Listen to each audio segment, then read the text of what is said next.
Dear Excellencies, dear colleagues, dear partners, thank you for extending this kind invitation to me on my capacity as a special representative on youth and security of the Albanian chairmanship of the OSCE. First of all, I'd like to say that I'm sad for not joining you there today due to other work commitments. However, on a more positive note, I can say that by recording this video, I'm happy to also reduce my carbon footprint and not taking a flight to Basel. Well, the BaselPeaceForum to me is also an inclusive and interactive platform.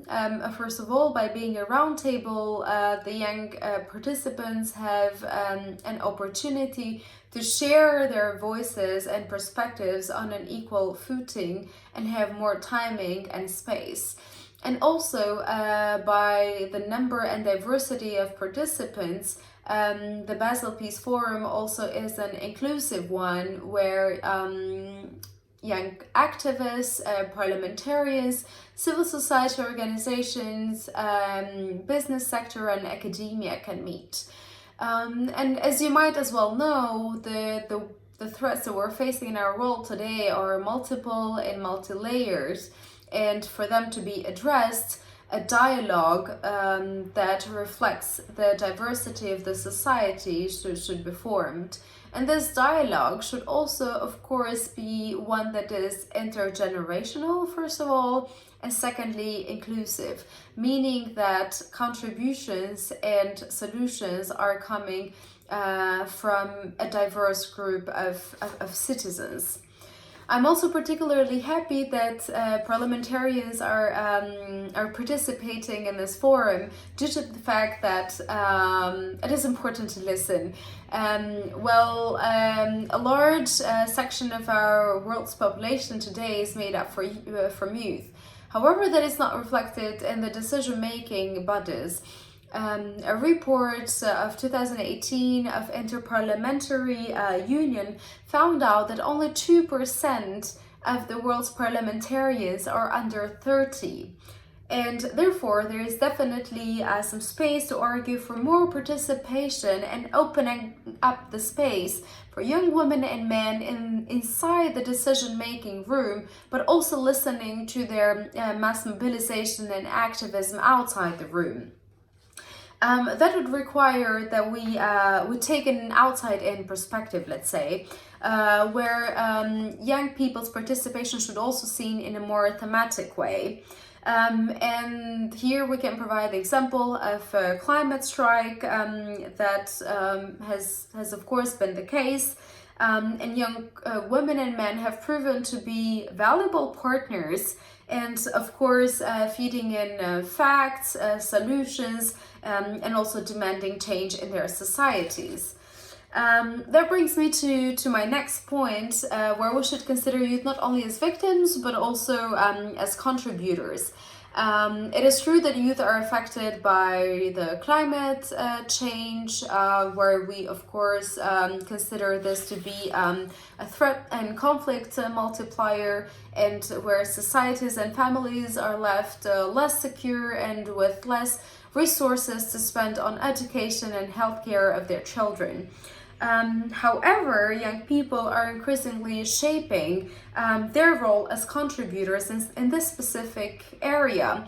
And I just mentioned their activism, but of course they're great entrepreneurs, and they're leading the way into switching our economies into green economies, or by even taking individual actions by switching to more sustainable life choices. And of course that counts as well.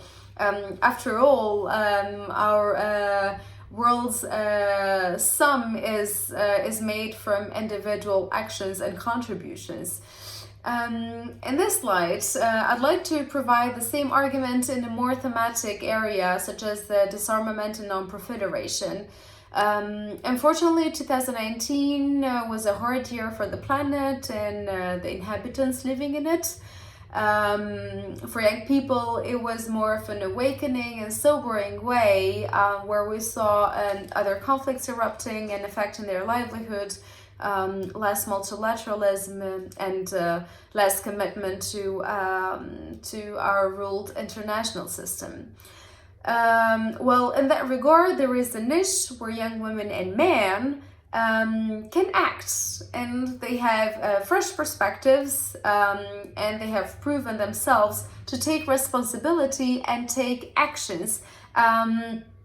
Instead of just shaking hands, they're committed to making this world a more secure and just place.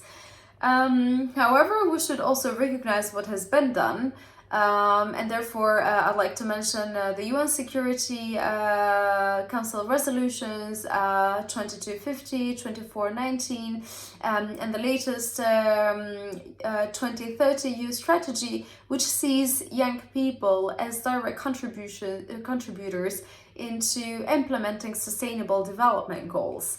In that regard, in terms of commitments to the youth, peace and security agenda, I'm very glad that the OSCE also attaches great importance to it.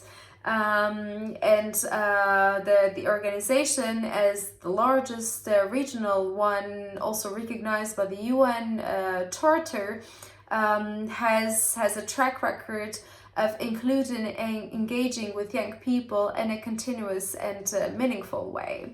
And here I can mention, of course, the Basel Declaration in 2014 under the Swiss chairmanship, the Belgrade and Milan Declaration, where the latter also makes a direct reference to the UN Security Resolution 2050, or by other contributions of institutions inside the OSCE structure, like the OSCE Parliamentary Assembly, or the chairmanships that themselves, since 2014, have also turned it into a tradition, let's say, to nominate special representatives on youth and security. However, this contribution does not stop here, as many trainings and capacity building and workshops are taking place into equipping young people with knowledge and acting capacities in the first dimension of the OSCE security and military one. During my work as special representative, I can already see that there is a potential, a great one actually, into including young voices and expertise into the organization structure. And that means that in order for, let's say, for example, OSCE to meet its mandate and to act on its comprehensive security across its three dimensions and across its regional stretching, young perspectives are valuable assets. And also, I'd like to mention here that young perspectives can also help organizations meet or act more in a more vibrant way to the emerging security threats that we're facing today. Therefore, let me conclude on the note that young people should have more ownership and should be seen as active and as equal contributors to shaping the world that they're living in and the world that they will inherit in the years to come. Finally, hoping that 2020 will be a year of acting, I'd like to conclude by the famous words of Jacques Delors, where he says that let's meet Sunday speeches with Monday actions. Once again, thank you for your invitation, and I wish you very constructive discussions and reflections.